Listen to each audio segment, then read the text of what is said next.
Yesu Kristo nashimwe, ndabasuje mu izina rya Yesu Kristo.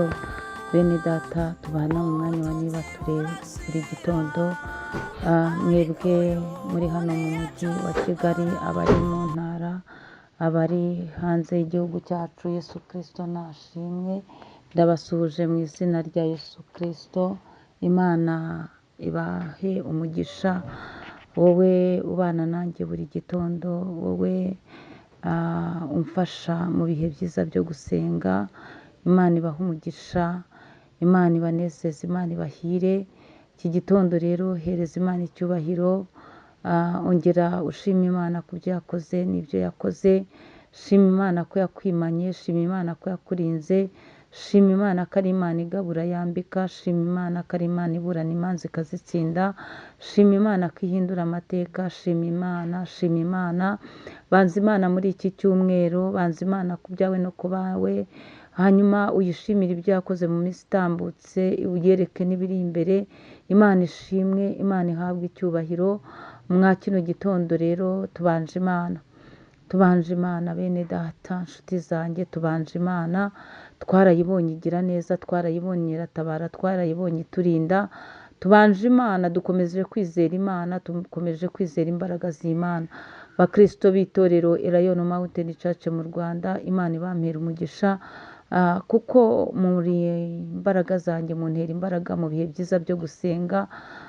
Imana ibanezeze, ndabakunda cyane inshuti zanjye, muteranira mu yandi matorero, namwe muri imbaraga zanjye. Imana ibahe umugisha. Muri kumwe na Bishop Leonira, umushumba w'itorero Elayon Mountain Church mu Rwanda. Uyu munsi rero muri iki cyumweru ndashaka ko tuganira ku ijambo ryitwa kwirinda. Kwirinda, kugira amakenga. Iyo wirinda ugira amakenga mu byo uvuga n'ibyo ukora.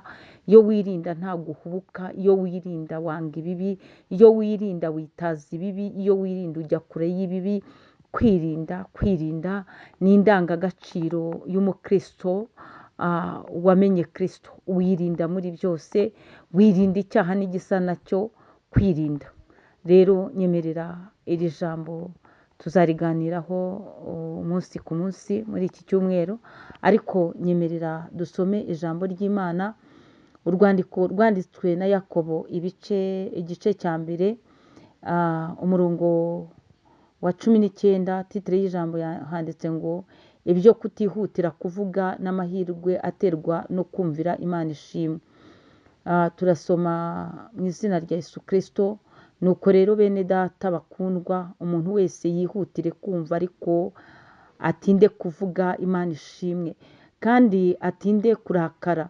Imana ihabwe icyubahiro, kuko uburakari bw'abantu budasohoza ibyo gukiranuka kw'Imana. Imana ishimwe. Ijambo ritubwiye ngo iki muri iki gitondo? Ijambo riravuze ngo bene data bakundwa, Imana ishimwe. Nanjye nicyo nkubwiye muri iki gitondo, ngo umuntu wese yihutire kumva ibyo uwumva byose, ibyo ibikunyura mu matwi byose. Nta bariyeri washyiraho y'amagambo umuntu ayakuzaniye, nta nubwo washyiraho supagurungu upfundikire amatwi areka kumva. Ariko ijambo ry'Imana rirakubwiye ngo bene data bakundwa, umuntu wese yihutire kumva, ariko icyo ni ikinyuranye cyo kumva, atinde kuvuga. Imana ishimwe. Hari ikintu turi kuvuga kwirinda. Uyu munsi abantu bamazwe no kuvuga amagambo menshi. Abantu batewe n'amagambo atafite agaciro, cyangwa akavuga mu mwanya utari uwayo, cyangwa akavuga amagambo adahesheje Imana icyubahiro. Ariko ijambo rikugira inama ngo wihutire kumva, ariko utinde kuvuga. Imana ishimwe. Icyo kintu cyitwa kuvuga, niba wajyaga uhita uvuga, ugahita uvuga utitaye ku ngaruka z'amagambo uvuga, muri iki gitondo nagiraga ngo nkubwire wikontorore, wisubiremo, utangire wige kuvuga make, cyangwa unabireke. Nta mpamvu ujye uvuga mu gihe cyo kuvuga. Igihe kitari cyo kuvuga uceceke, kuko Imana iyo ikubwiye ngo ariko utinde kuvuga, nuko hari ibintu ujya uvuga bitari ngombwa, nuko hari igihe uvuga mu mwanya utari wo kuvuga. Imana idusange tugire neza. Imana ishimwe cyane. Ngo kandi utinde kurakara. Hari abantu barakazwa n'ubusa, umuntu yakureba ugahita urakara, umuntu yaba acecetse aba akibasha kwibaza, akitangira kwibaza ku bintu atagusubije, ugahita ubigira intambara, ugahita urakara. Rero ijambo ry'Imana riravuze ngo utinde kurakara, kuko uburakari bw'abantu budasohoza ibyo gukiranuka kw'Imana. Umenye ko inshuro urakara zose bishoboka ko ukoreramo ibyaha muri ubwo burakari. Reka mbikubwire, muri ubwo burakari ushobora kugambirira kugirira mwene so nabi, ushobora kugambirira mu burakari wagize bw'igihwayihwayi kugira kwitura umuntu inabi cyangwa se kwihorera. Rero ijambo ry'Imana riravuze ngo uburakari ntabwo busohoza gukiranuka kw'Imana. Imana idusange.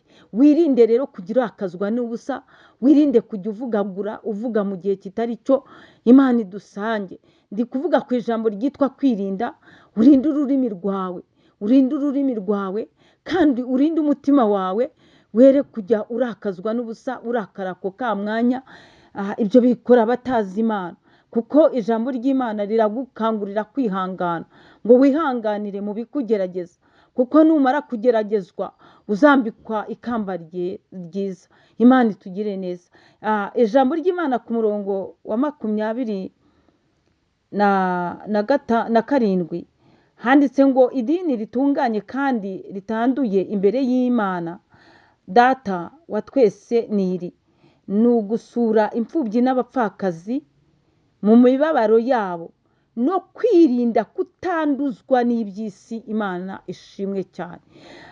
Ijambo ry'uyu munsi, ijambo turi kuganiraho, ni ijambo ritubwira kwirinda mu byo uvuga, kwirinda mu burakari.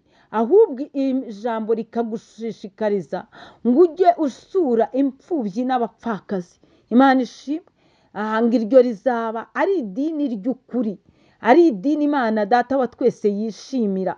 Hanyuma nukora ibyo ngibyo, ukabasura mu mibabaro yabo, ukabitaho mu mibabaro yabo, ukabagirira neza mu mibabaro yabo, Imana izakureba ikwishimire. Ariko ikarangiza ikubwira ngo kandi idini izishimira wowe witwa umunyedini kandi ukumva ukunze idini ryawe. Ni byiza rwose kugira aderese, ariko nimba udakora ibyo ngibyo iby'Imana iri kutubwira muri iki gitondo, ntabwo rwose ufite idini Imana yishimira. Ntabwo yabyishimira, ntabwo yakishimira kuri umukristo. Hanyuma rero ngo no kwirinda kutanduzwa n'iby'isi. Imana ikurinde, wirinde nawe ubwawe, usabe imbaraga z'Imana, usabe Mwuka Wera akuyobore, akuganze, ngo no kwirinda kutanduzwa n'iby'isi. Imana ishimwe cyane. Turi kuri teme yacu yitwa kwirinda. Birashoboka ko hari iby'isi byakwanduje, hari ibyo warebye urandura, hari ibyo wagendanye nabyo birakwanduza, hari ibyo wicaranye nabyo birakwanduza. Ariko ijambo rirakubwira ngo wirinde kutanduzwa n'iby'isi. Imana ishimwe. Imana itugirire neza. Nakubwiraga ngo wirinde mu byo uvuga, mu kutekereza, mu kugenda, wirinde ibibi, wihane, umaramaze, uve mu byaha. Imana ibaha umugisha. Shalom shalom. Muhahe muronke, mugendane n'Imana. Imana ibanezeze, mubone Imana ibahuze n'umugisha wanyu. Imana ibambika imbaraga zo kunesha ikibi cyose. Imana ibambika imbaraga zo kwirinda Satani n'abadayimoni. Imana ibambika imbaraga zo kwirinda ibyaha, mu izina rya Yesu Kristo. Shalom.